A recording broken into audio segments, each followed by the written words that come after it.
I'm just an enthusiastic amateur when it comes to playing the drums. I've played them since I was 15, but I've never had a lesson. I think it shows, but I do enjoy playing them. But as a videographer and somebody who has to record sound from time to time, I had this crazy idea. Could I use my podcast kit to record a drum kit? So this is what I use to record podcasts when I'm on location, when I do things like the Pots and Trials podcast. It's a 4-channel PodTrack recorder. It's called a PodTrack P4. It's from Zoom. I have no idea if it's going to cope with the sound. In fact, actually, if it doesn't cope with the sound, this video will probably never make the light of day, so I'm probably just talking to myself here. But the sound waves from the drum kit are going to be rather loud. There's one concession to this, which is that when I was a lot younger, I bought a kick drum mic, a bass drum mic, which I'll use.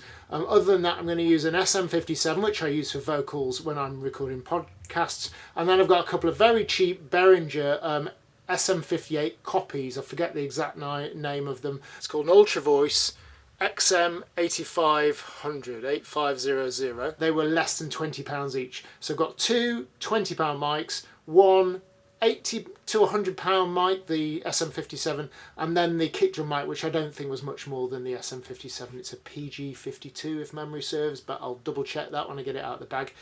So I'm going to do 4 channels. Now, as I say, I'm not a sound engineer. I know there's all sorts of potential issues with phasing. My mate Dave Fowle will tell you a lot more about that than I can. But I'm going to try and record it, see if I can get the levels okay, and we'll see if I get something usable out of it. Okay, I suspect there's some sound engineers out there cringing at what I'm doing here in terms of mic placement. But it's an experiment, right? I've had 2 of my own podcast mic stands fall apart on me. I'm in a drum practice room at Pirate, thanks Pirate, which I've paid for, I'll point out, which allows me to say that one of their mic stands has got a very loose mic clip on it, so that's been basically placed based upon where the mic holder will stay. The other one I'm using, the SM57 on the snare, I've got the PG52 on the kick drum. I'm just going to roll around the drums a bit. You'll notice there's no toms on the top of the bass there. I don't tend to use those toms very much anyway, so I've moved them out of the way for the time being. Let's just see what happens. First though, I'm going to turn the volume down on this. Well, turn down the audio level. Otherwise, it'll be so distorted there'll be nothing to synchronise to. Okay, so we are at the snare. Right, and channel 3 is the overhead. That's a bit too loud.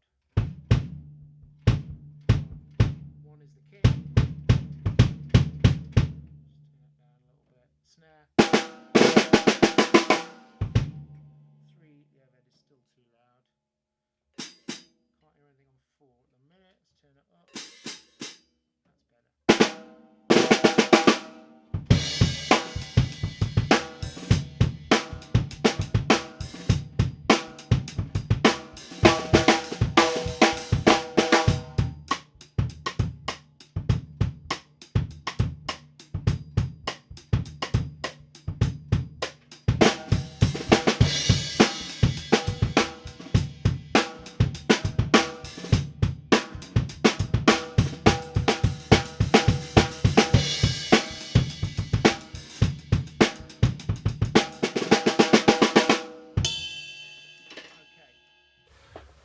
Alright, so it sounds okay just listening to it through the headphones on the PodTrack.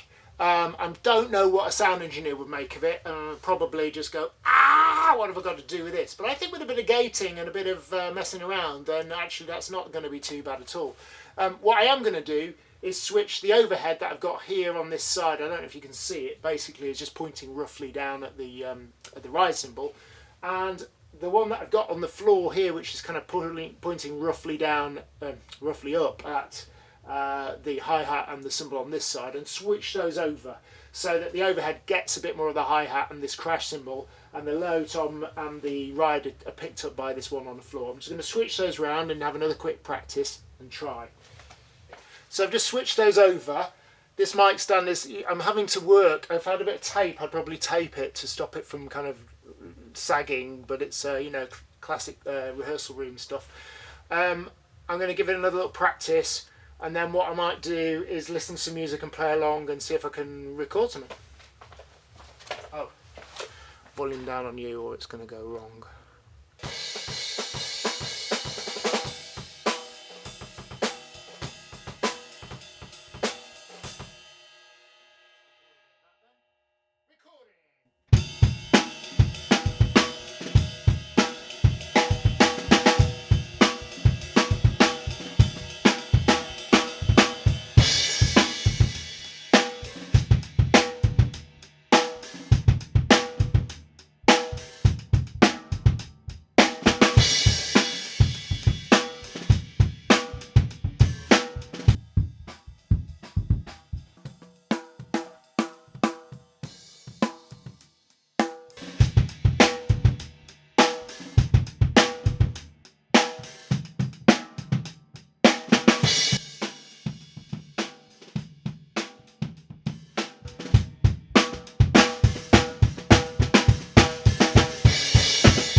Do you know what? I'm quite pleased with that. As I say, I don't know what a sound engineer would make of it, but compared to what I would be doing if I just tried to record it with maybe a couple of stereo mics in the room, I think it's going to give better results.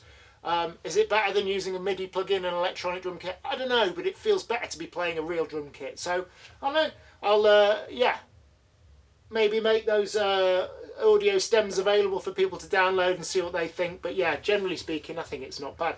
One thing I'm going to do to improve things, listening to this mic on the stand here that's doing the overheads, that's just one of these reasonably priced Behringers, I've remembered that in my camera kit I have a Sennheiser MKA600, which is a shotgun mic that's not really used for this sort of stuff, but I suspect it's slightly better quality than that one. So I'm going to switch that out.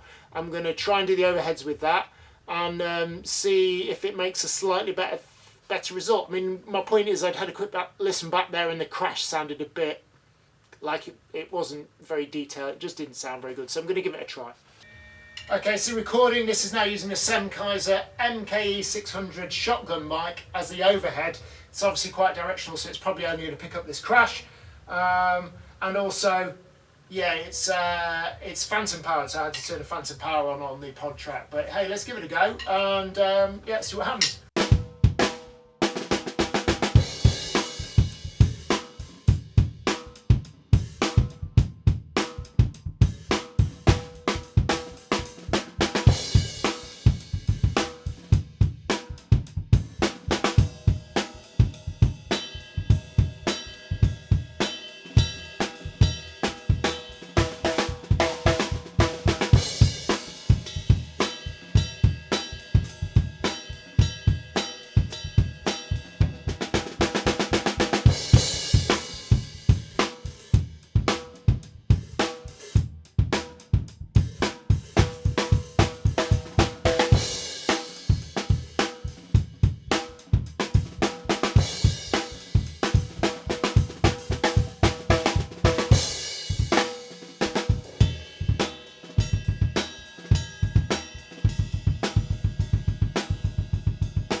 In conclusion, I think it's done an okay job.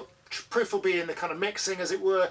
But one thing I'll point out, well, two things I'll point out. Obviously, there's no toms here, and there's only, well, 2 cymbals and a hi-hats. So effectively, this is not a kind of regular drum kit situation. You know, there's effectively 3 drums and 3 cymbals.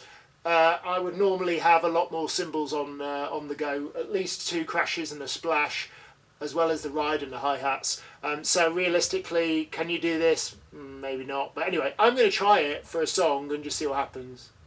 Enjoy. Tell me no. Do all that likey, commenty stuff. But yeah, hopefully a bit of silliness. Fun.